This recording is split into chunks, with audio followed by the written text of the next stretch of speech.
or now it's being recorded, so it will be sent out afterwards, and you'll get a chance to watch it to your heart's delight if that's what you enjoy.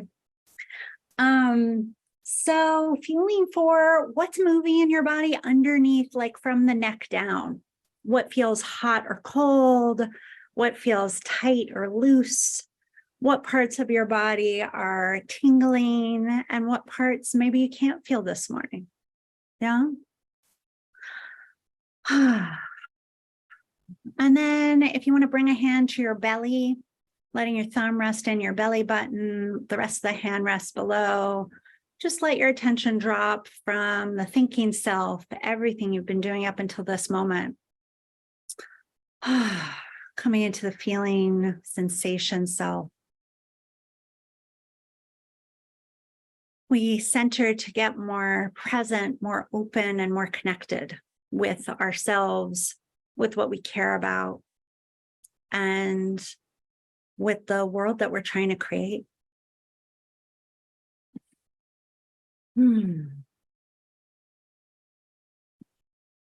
So you can let go of that hand off the belly if you like, and we're going to center in 4 dimensions, starting with length.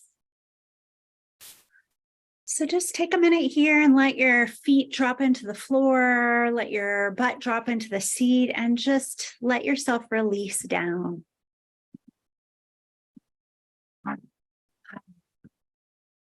Noticing if there's anything that's holding you up and away, like gravity that's pulling you up from gravity, and can you just let it go, maybe in stages? It's like as you exhale, dropping down a little more.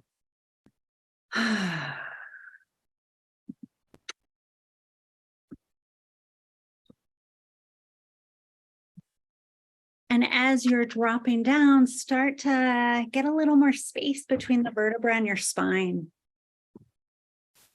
Getting a little taller, maybe getting a little more space here. Yeah, I see some wiggling. That's great. Like, oh, right, there's more space here. And it's almost like, can you feel all the way from the soles of your feet, from your butt in the chair, all the way up to the top of your head, and feel for your dignity here. Feel for the space all the way from the bottom to the top. You get to inhabit all this space. What would it be like? What would be possible?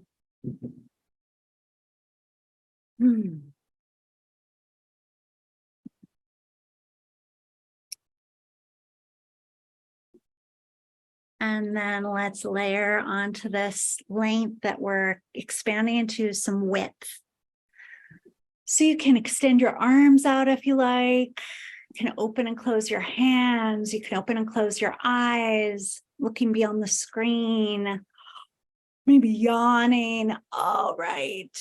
There's so much more air that's possible. And then letting those arms release.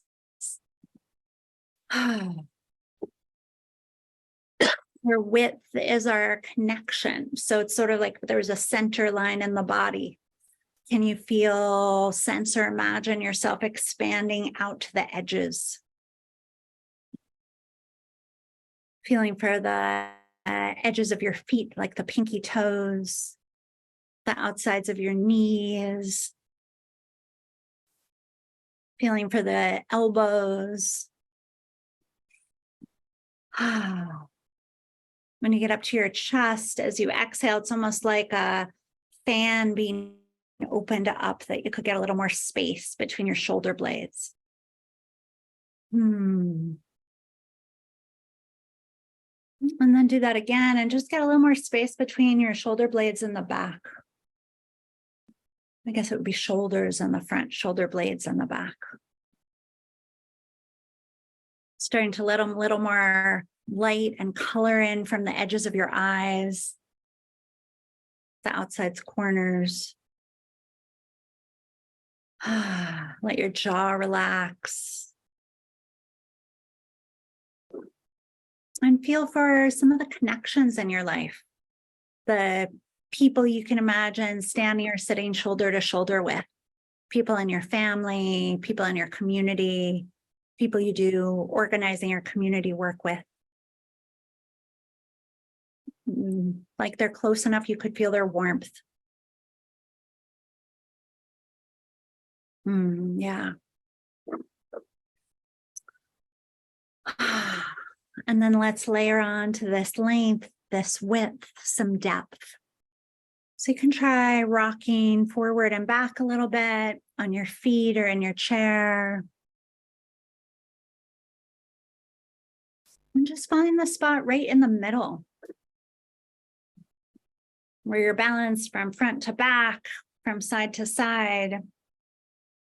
And feel first for your back body, your tailbone, your lower back, middle back, upper back, the whole length of your spine, back of the neck. And like you could just rest back against your spine. Let the back body hold a little more weight.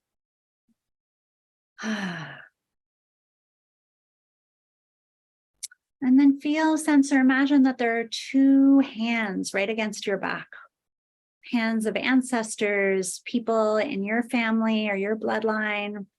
And then also could be people who are teachers, people who you knew, people who you aspired to have as teachers or mentors. And just rest back into that support. And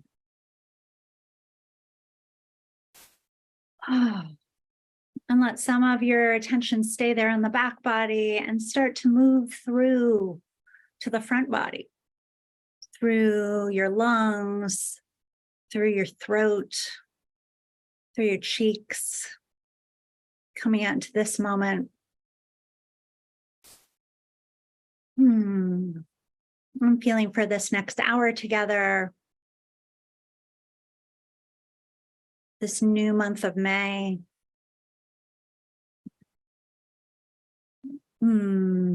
This next year. And then all the years to come, just rolling out in front of us. And then find yourself back here in the present moment, between the future and the past. And then let's center in purpose. So bring a hand back to your belly. If you like, you can bring a hand to your heart. And speak your purpose. If you have a commitment, you have something that you say to yourself to get out of bed in the morning, speaking your purpose to yourself.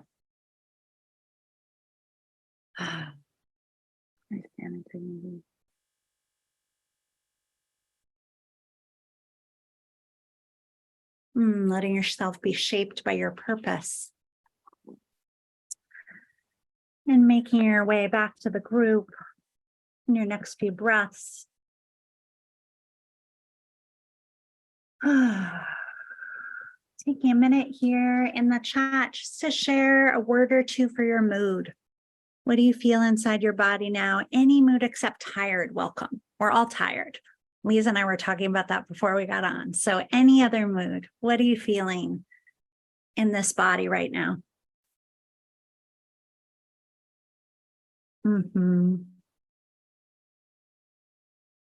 Full range. Letting all these moods wash over you. Yeah. Feeling what moods you connect to, what moods feel different, what you might not be putting in the chat, but that you're feeling. Yeah, all that's welcome. It's nice to see some old friends in the chat, new friends. Glad you're all here. Yeah, all of that. So today's session, we are going to focus on a core piece of somatic theory. So a lot of times in these sessions, we'll do a number of practices, and we will do some practice today. Yeah, and those moods can keep on coming. And today we're going to focus on a piece of theory called sites of shaping, sites of change. So Lisa's going to share the graphic here. And if you need to adjust the screen at all, you can go up to the top and just shift where it says view options. If you want to look at it on your own computer, I'm also putting it in the chat.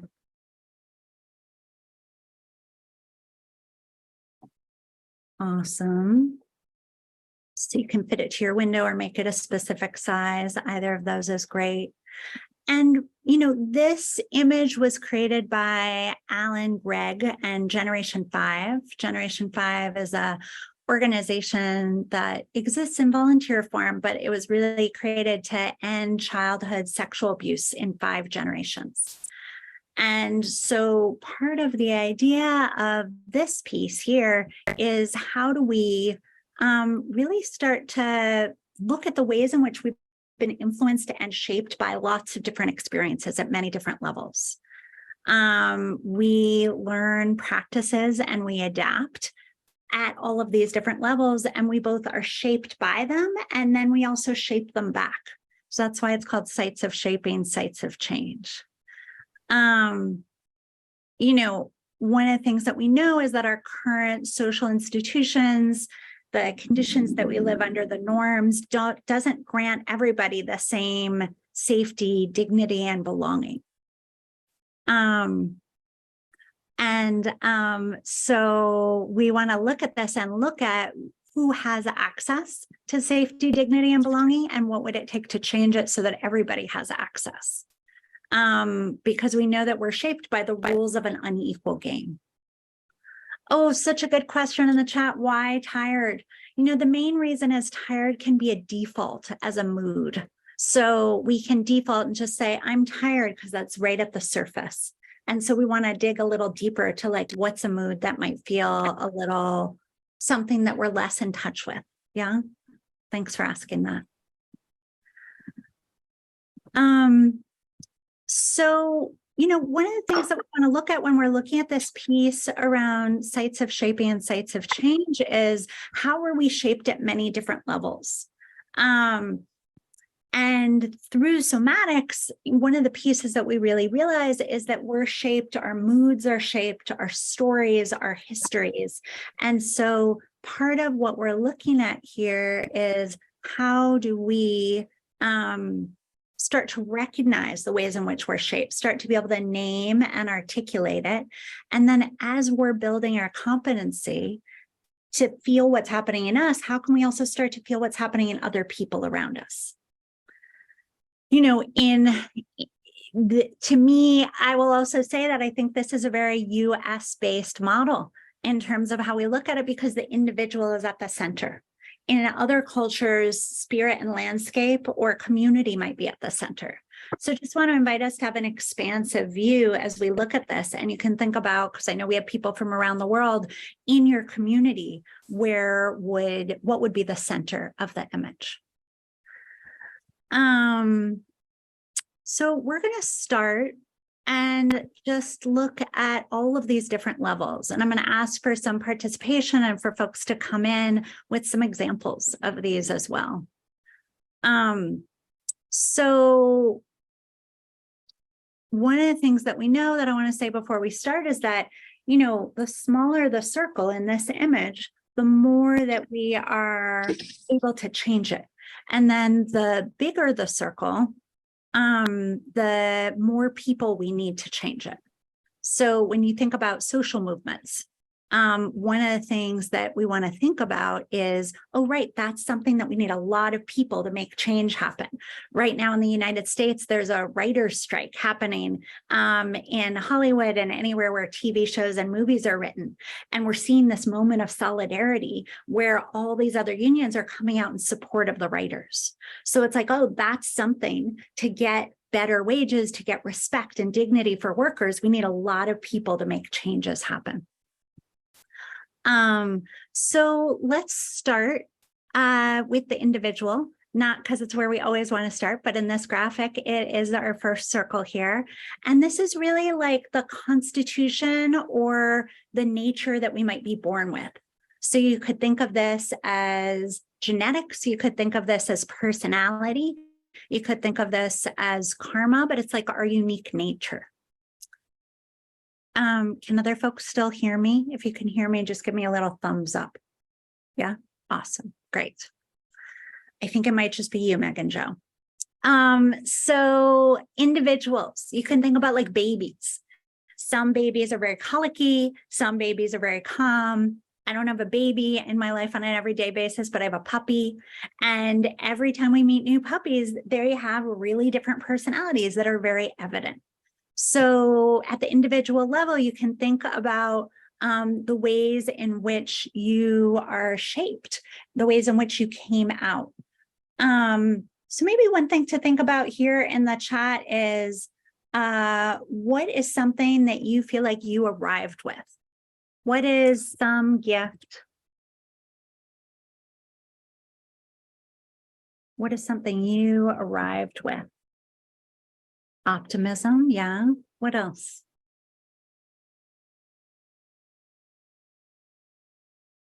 Humor, yeah. Wisdom.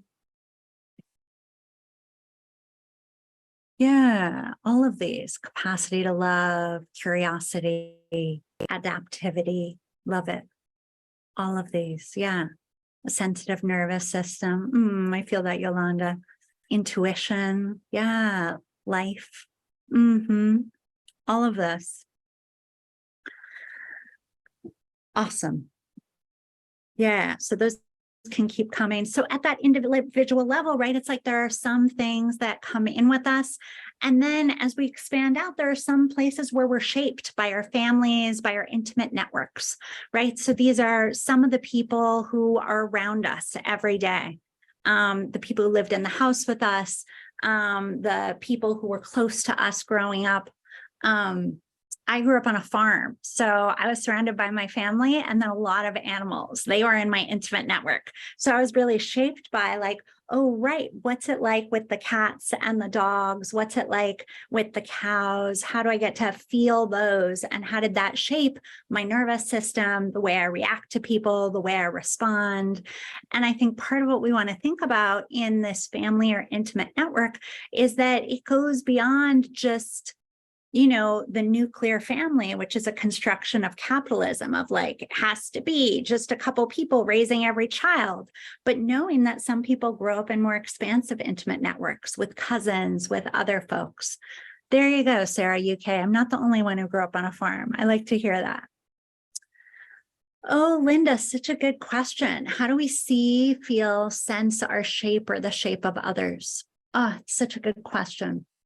So I was coaching someone recently, and she grew up in a family where if she was sad or if she cried or if anything happened, her family didn't respond to her. Her parents didn't respond to her. But if she got angry, they were like, yeah, that's interesting. We like that response. So now she runs a nonprofit organization and she's supervising staff, and her response under pressure is that she gets angry. And that doesn't actually work so well as a supervisor because she's under pressure a lot. And so part of what we're working on in coaching is like, oh, what are the other responses she can have? So, you know, when they've done studies, they find that, you know, most of our communication, like above 80%, is nonverbal. We're listening, we're learning, we're creating stories and narratives about other people all the time. Yeah, and so I think that part of what we really want to look at is what are the stories we create, and then what of those are true, to be able to distinguish some of that. Yeah. I arrived in a world that's hate-filled. Yeah, Vonda, thank you for naming white supremacy here. I've risen above it. Following the native way, and I work on peace, joy, and love every day. You know, Vonda, I feel like you're getting us into some of these bigger circles, right, of community and institutions and social norms, right? We are shaped by systems, right? So community is not just our family, but it's the people who are around us, the people in our neighborhood, at religious institutions, if we're connected to those, all those different places. And then we're shaped by systems like white supremacy, like patriarchy, like capitalism, and how much we let those shape us back. Some of them we don't have as much control over, but sometimes also at the individual level, we take in some of those systems. So Vonda, I feel like what you've said here is really a great explanation of the sites of change piece of like, I'm shaped by this, but I've created systems to respond and make different choices than what's put on me. Thank you for naming that. I feel like another piece that I just want to name here about community is that it's the larger collectives we're a part of. So, you know, would love to have folks put in the chat here, what are some of the communities you're a part of? What are some of the communities you're a part of? Yeah, where you work? Where else? My neighbors, yeah. Improv theater, love that. Recovery, yeah, very strong community. Untraining white, ooh, it's going fast. Let me go back to that. Untraining white liberal racism in the Bay Area. Thanks, Kathleen, glad you're here. Women Latina Network. Yeah, photo groups, music groups, culture. Yeah, I think it's important when we think about community, thinking about queer and trans community, thinking about communities of color. Yeah, thinking about writing groups, thinking about abolition community. Thanks for naming that, right? There are so many different levels at which we're part of communities. And you can think each community has a culture to it. How do we communicate? What are the norms? What is it that we do that brings us into partnership in communities? And where are the places where also we might change them or shift them back? Awesome. Thanks for all this. I see Jewish community, queer community, somatics community, the British Caribbean. Excellent. So then there's this piece of institutions. Yeah. And maybe let's pause on the sharing of the image. If folks want it, we can put the link back in the chat here. So if you want to keep looking at this, but it's a lot of looking at an image, and it's much better to see all your faces. So right, we're going out, we were at individual, we're out on intimate network, now we're at community, we want to think about institutions, right? So if we think about something like a hospital, what's the system that a hospital is a part of? And you can put that in the chat if you want. What's the system or the structure that it's a part of? In the UK, it's the NHS. Thank you. Healthcare. I love the UK people getting right in there. Excellent. Yeah. So there are a lot of different systems, right? There are institutions like a school or a hospital. Yeah. I love that you're thinking of Burning Man, Jackie. That's great. And then what are some of the other systems that we encounter on a daily basis?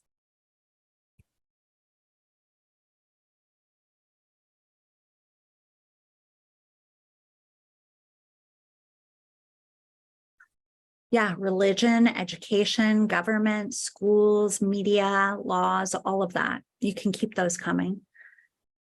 Yeah, political, family, transportation, capitalism. Right, right. So it's sort of like if we think about a school, the system is education. And then when we get to that outer circle of social norms, that's really where things like capitalism, patriarchy, white supremacy come in. So it's thinking about both of those simultaneously. We're shaped by, I recently had to get my car inspected and I had to take it to the shop, and there are like certain rules. That's like the structure of state government, of how I'm shaped, of like, I want my car to get inspected so that I don't get a ticket. There's safety on the roads. And then that's also part of government. Yeah. I love that there's a whole conversation in the chat about Burning Man and what it means to be a part of a community in the desert. I appreciate that folks are finding that. So I think part of what I want to say here is when we think about those institutions and then the structures that they're a part of, I want to make a distinction then between the way we're shaped by an institution. Like my girlfriend went to Catholic school. She was very strong shaped by what it meant to be in relationship to the nuns and what the rules were in Catholic school. I grew up in a Jewish family that was pretty secular. I don't have those same rules.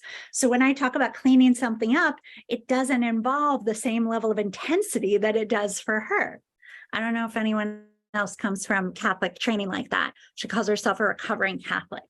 So I think for all of us, it's like, oh, what are the rules that we learned from the institutions they were a part of, and then the bigger structures that those were a part of. Does that make sense? I see some nodding. Okay, great. So then the biggest circles that I want to talk about here are social norms and historical forces, and spirit and landscape. So social norms are sort of like the rules of engagement, the way that we operate in society, the definition of reality that we're swimming in. And then historical forces are the larger trends that are shaping us.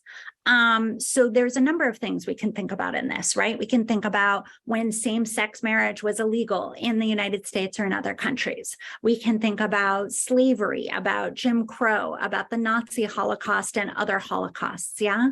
So I think part of what we're thinking about here when we think about social norms is these are rules that were created and then that also have been changed, right? That over time, people organized to abolish slavery.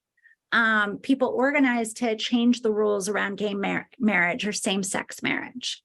So just in terms of your life, think what was a historical force that shaped you?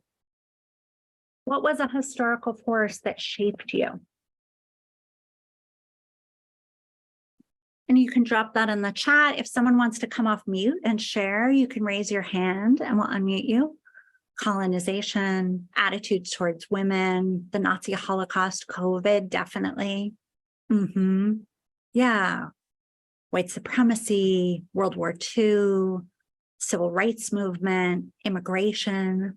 Yeah, the union movement in the UK and the mining community. Thanks for that. Russian imperialism. Yeah, so let's keep taking these in, right? We are all shaped by these bigger social forces, social norms, and then we also shape back. But sometimes to do that shaping back, we have to shift the way that we are. So for example, one of the communities that's worked a lot with somatics in their movement is domestic workers in the United States, nannies and housekeepers and babysitters and home health aides. And a lot of the work that they do is caretaking, right? It's really like, I'm going to take care of, I'm going to support families or individuals. But because of labor law and racism in the United States, domestic workers and farm workers were left out of some of the basic labor protections that were put in the 1940s. Overtime, minimum wage, sick time, all of those things excluded domestic workers and farm workers. So for many, many years, both of those groups of people have been fighting to get basic labor protections. And as the domestic workers have been organizing, what they realized is they were really shaped to appease, to take care of people, to support people. And all of a sudden, as they went to lobby, they had to really have some fight. They had to be able to coordinate together. They had to make some changes. So they had to take on a different shape. Right? As opposed to, I'm going to take care of you. It was like, I'm going to fight. I'm going to fight for my rights. I'm going to fight for the rights of other domestic workers. Yeah. Yeah, there's a lot more that's here in the chat. Environmentalism, Cold War attitudes, experiencing Islamophobia. Yeah. So all of these social forces shape us. And then I'm curious if someone has an example, and I'll be quiet for a minute, of a movement that you've been a part of, a time when you've been a part of making change back on one of these big historical forces. And if you have, you can raise your hand. Would love to talk to you.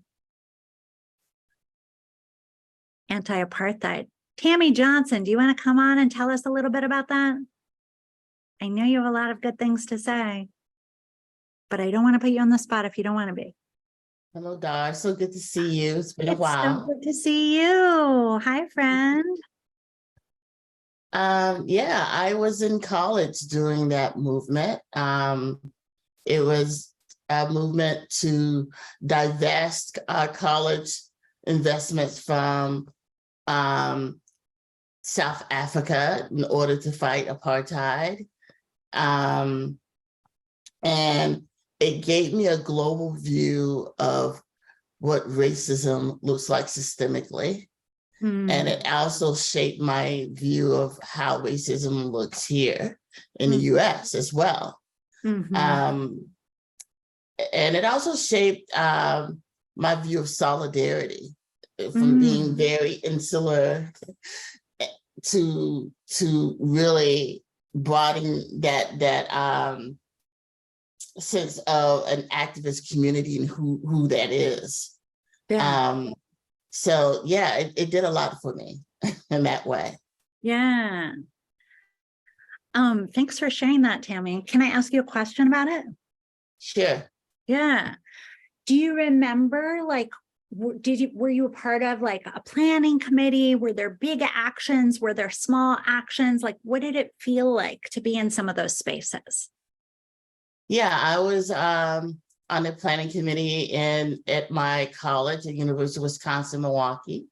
Mhm. Um, it was, a lot was going on at that time, just in terms of historical events. The Berlin Yeah. Wall was soon to come down. And um, so it was electrifying Yeah. because it went from, yes, there's all kinds of demands and change that we're making here in the United States, but our allyship is bigger than that. Our movement, our vision of how we want to change the world is global. It's not just about what's happening here in the US or in our state or in our town, Yeah. right? And that gave us so much energy to be connected that Mm, way. And that we were receiving feedback that for us to keep going, to push harder. mhm. And it drove us. It really did drive us to do the next thing and to think Mhm. bigger. And because we really did feel we're on the preface of something happening here, we can't give up. Yeah. So it was a lot of energy. Oh, yeah. Yeah. When you said electrifying, I was like, oh, electrifying. Like that's so, I can feel that throughout my whole body. And that Right. part about expanding the view from like very local to like, oh, we're a part of a global movement. Yeah. That piece of like, oh, here I am in Milwaukee and the work I'm doing in Milwaukee or in Wisconsin. And then it's like, it's connected to something so much bigger. Absolutely, absolutely. And we felt it wasn't an abstract thing, right? Mhm. Like even though we weren't connected through the internet like we are now, we were still in communication. We still got um, information that yes, what you're doing does matter. And that Mhm. really did fuel us in a lot of Mhm. ways. And I think it opened up our eyes to like what else is going on with these investments in other places, Right. right? And so Right. it made us curious, and it really sparked a bunch of other things that I think to this day people don't even realize that there were other movements and other activities that got sparked from that because of the energy of that movement. Yes. Yes. There's a lot of love for you in the chat, Tammy, and I just so appreciate getting to see you and being connected over so much Yeah. time. Thank you. And that example, right? So if we come back to the whole group with this, and if there are appreciations for Tammy, feel free to use your emojis at the bottom or put messages in the chat, because it's such a good example, right? Of like, oh, right, I'm not just me, this individual, I am connected to something that's so much bigger. All right, look at that. I love seeing the screen light up with all of that appreciation. So the final piece here of the sites of change, sites of shaping graphic that I want to bring in is that we're shaped by spirit and landscape. So for some of us, For some of us, we might feel that in a connection to nature. Some people, it might be a connection to religion. Some people, it's also about where you grew up. You know, I grew up on a farm, and what I looked out on growing up was like fields and hills. And that shapes us in a very different way than growing up in the city. So I'm just a little curious here in the chat. How many people grew up in urban areas, in suburban, in rural? Where did you grow up?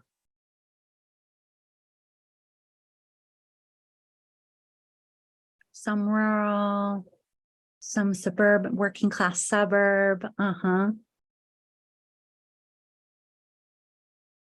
Also a farm kid. Grew up in Brooklyn. Yeah. All of it. Yeah, because it can change. It can change. You can grow up in one place and then shift. How does that change you? Working class suburb of New Hampshire, part country mouse, part city mouse, on the outskirts of a mid-sized town. Small town, and then a diverse city that was deeply segregated. Yeah, appreciate all of this. So just take a minute here and think, like, what was one way in which I was shaped by where I grew up?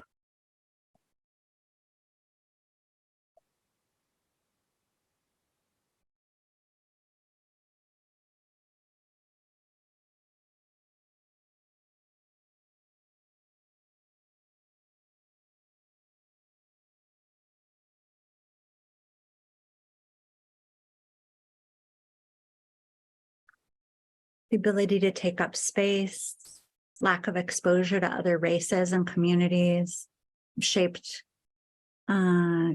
taught me how not to be, living in the capital and the political center, driving culture, commuting, alienation. Yes, there's a lot of ways in which people were shaped here. And I think it's like also how did where we live and then what the ideology of that place was. Right? Was it conservative? Was it constricted? So sort of take a minute here, and I'm going to invite you into practice of like, oh, when, for example, a lot of people are talking about race and class here. When their race and class came up in the place you grew up, what did that feel like in your body? What did it feel like to actually be in that conversation as a child? So on the count of 3, you're going to take on a shape. 1, 2, 3. You could get narrow, you could get tight, you could get expansive. I see some people moving.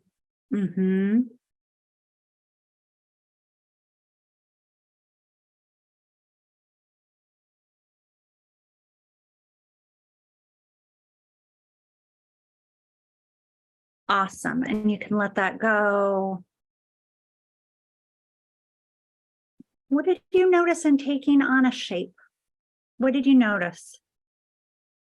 Yeah, taking as little space as possible, how women are trained.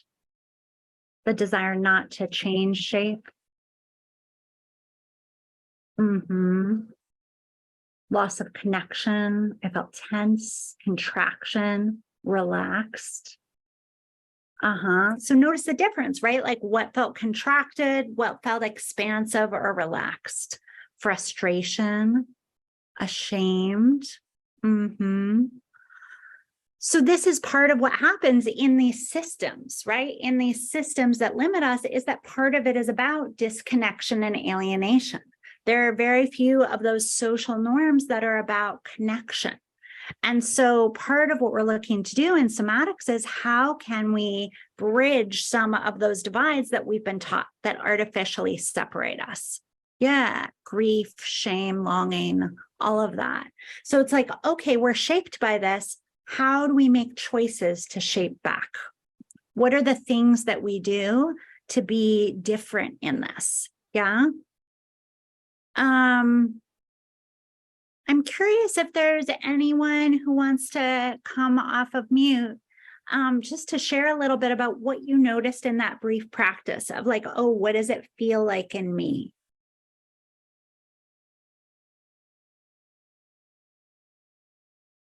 I can call on someone again, but I also feel like there's someone here who has something they want to say. Kathleen Rice, are you there? I'm here, Dara. Hi, Kathleen. How's it going? Good, good. What did you notice in taking on that shape around race and class from when you were younger? Oh, it's just so, I have English, German, Irish, and Scottish heritage, and I think the English kind of took over, and it's just so constricting and painful and tight and scared. And I'm alone. Was there a place in your body where you felt that? I mean, my upper chest is often, upper chest and like upper back just get so constricted. Mm-hmm. It's impacting my posture over time. Yeah. Yeah. Are you up for trying to practice around that? Sure. Yeah. We can all try doing this together if you want. Take your hands and just rub them together. Get a little bit of warmth.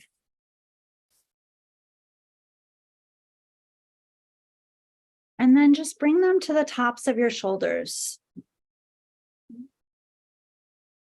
Let your elbows come out a little bit, just creating a little bit of space between. I was going to say an anatomy, part of the anatomy, and then I was like, I'm not actually sure if I know what muscle it is, so maybe I won't say. Yeah, you can give yourself a little massage. Kathleen and everyone, let your elbows be a little wider. Awesome. And then we're going to try one more thing here. Take your hands and interlace them right in front of you. And then bring them back behind your head. And it's almost like if you were on that TV show Mad Men and you were sitting in like a big leather chair and you lean back a little, like let your head rest into your hands.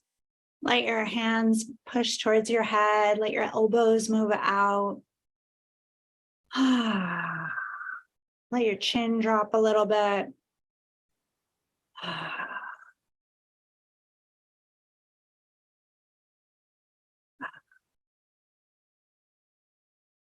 Pressing your head back here for one more minute.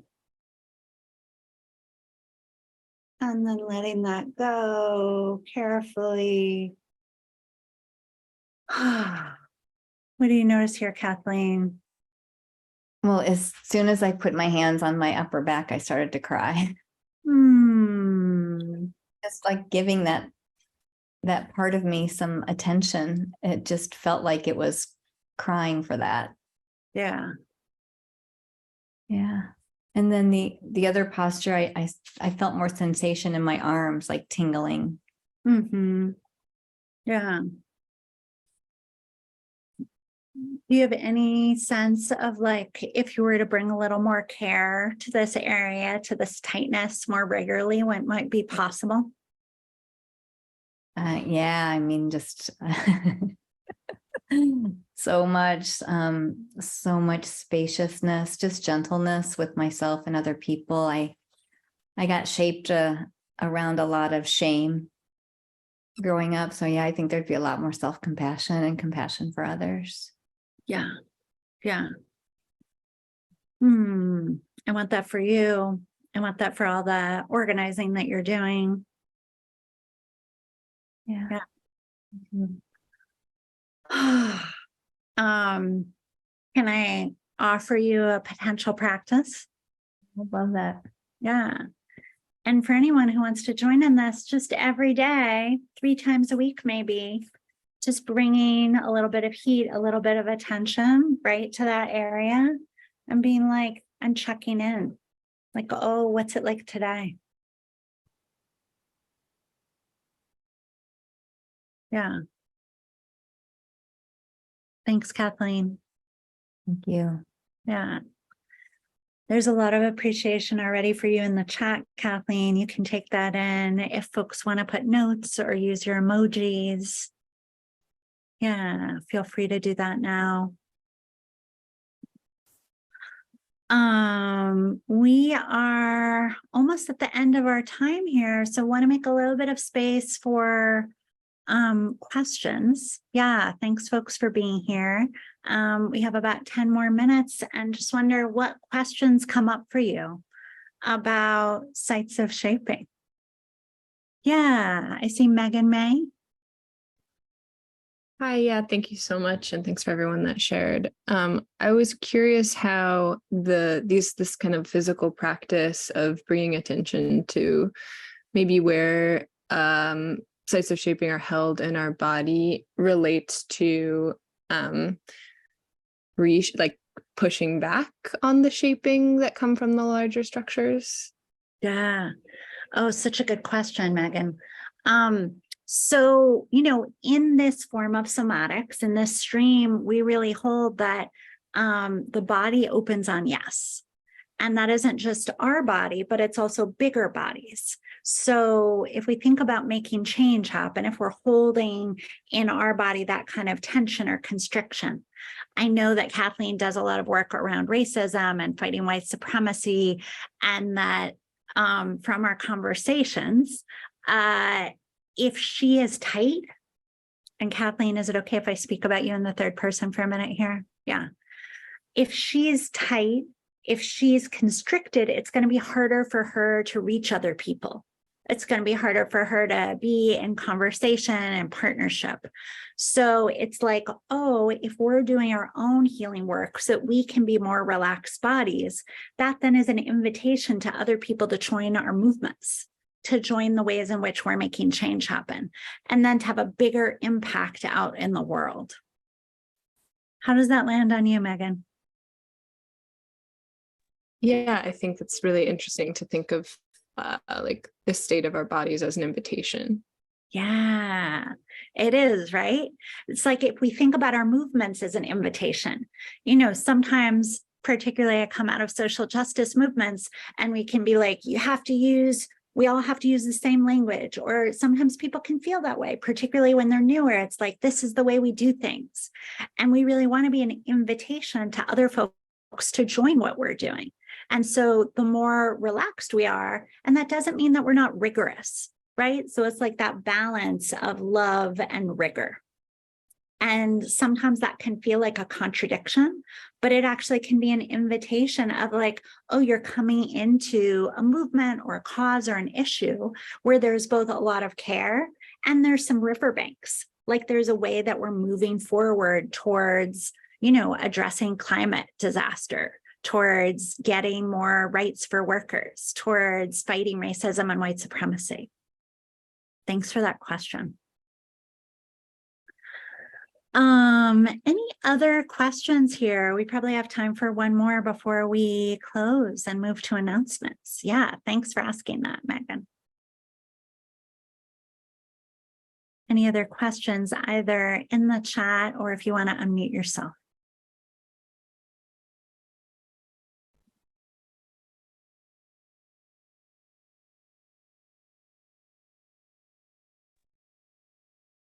Yeah, Vonda. I just want to say thank you. This has been so wonderful. Oh, I've enjoyed every minute of it so much. Thank you, Vonda. I'm really glad that you were here and that you got a lot out of it. And to folks who are appreciating in the chat and supporting the questions and the folks who shared, I think one thing I want to say here about sites of shaping is sometimes, when particularly we hold on to an identity really strongly, or if it's, a lot of times when we have privilege, we don't see the impact of how we're shaped as much. And the people who are getting the shorter end of the stick or being hurt by something can see it very clearly. So I think it's part of all of our jobs for folks who are white, for people who are male, for people who have class privilege, of like, how do we, really hold like a window pane where we're looking at how does this impact the people around me? How is it impacting our interactions? And how can I be both relaxed and accountable? Oh, Gregor, I see this question here in the chat, and this will be maybe the last one. Yeah, exactly. As Lisa's saying, legislation goes in the institution and social norms bucket. So like, how can we make change happen? Being open and invitational seems conflicted with the fight shape to me. Oh, Beth, it's such a good contrast, right? It's like, oh, I want you to be a part of our movement, and we're going to turn together to face this really big thing that's hurting us. So how can we hold that sometimes we do need a fight? And it's when do we get to be in choice about that? Yeah. And then also that we want to invite more people into our movements and into making change happen, because we need more and more people. The bigger the ring is, the more people we need to shift it. Yeah. I'm going to turn it over to Lisa. I realize there might be a couple more questions that come in here in the chat. You can follow me on Instagram or through my website. And I also teach through the Strozzi Institute, and we'll be teaching some upcoming classes. So Lisa's going to talk about those. Thanks y'all for being here, and I'll get to say goodbye at the end. Thank you so much, Dara, and thanks everybody for your wonderful participation and chat sharing. I know for many of you, you've taken many courses with us already and you're regulars in this space. And if there's some of you that are new to our work or haven't taken a course with us yet, we have our foundational courses in body transformation, and the next one is coming up in June. I've put links for those in the chat. And if you have already taken embodied transformation with us, but you're interested in more, we've got an embodied leadership pathway, which is a 6-month cohort program, and that starts with an online session June the 7th. And also in June, we're running our one-off somatic trauma and resilience course that happens once a year. This year it's in Oakland, and there's still a few spots left on that one. And if you're not already, we have a free private online community called Soma, and you're welcome to join anytime and connect with other people who love somatics and are in practice and doing cool work in the world. And then generally, I've just put also the link for our course calendar. So if you just want to take your time and have a look at what's on offer for the rest of the year, both in New York, in California, in Rome, in Barcelona, in different parts of the world, then feel free to do that. And we love seeing you here every month, and we look forward to seeing you again, and hopefully on the mat, as we call it, like in our rooms, practicing on the mat, doing somatics together. So thanks for letting me share that with you, and Dara, over to you to close. Thanks, Lisa. I see a couple questions in here. One about, do we do anything in the UK? Lisa, do you want to answer that one about our European programs? Yeah, sure. At the moment, we're not offering courses in the UK. The closest ones are in Rome and Barcelona. There's one in Rome in September and one in November in Barcelona, but not in the UK right now. Awesome. Thank you. And then I saw a question about the online community, so I'm just going to drop that link in the chat again for Soma. So just in terms of thinking about how you bring sites of shaping and sites of change into your everyday life, it's like we bring our conditioning, our shaping with us everywhere.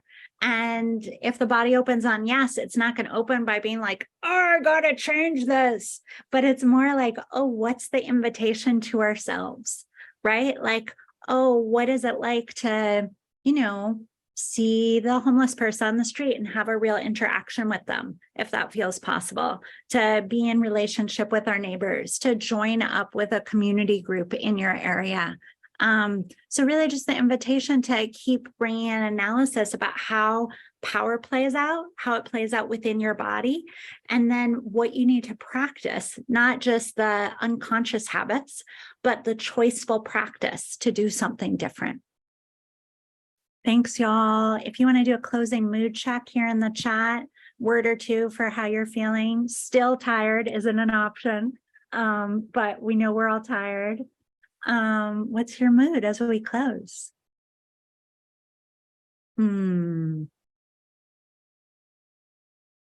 Yeah, all of this. Yeah, grateful to be with you all.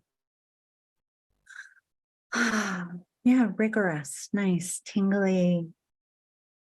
You want that electrifying feeling. Yeah. Who doesn't want that electrifying feeling of being a part of something bigger?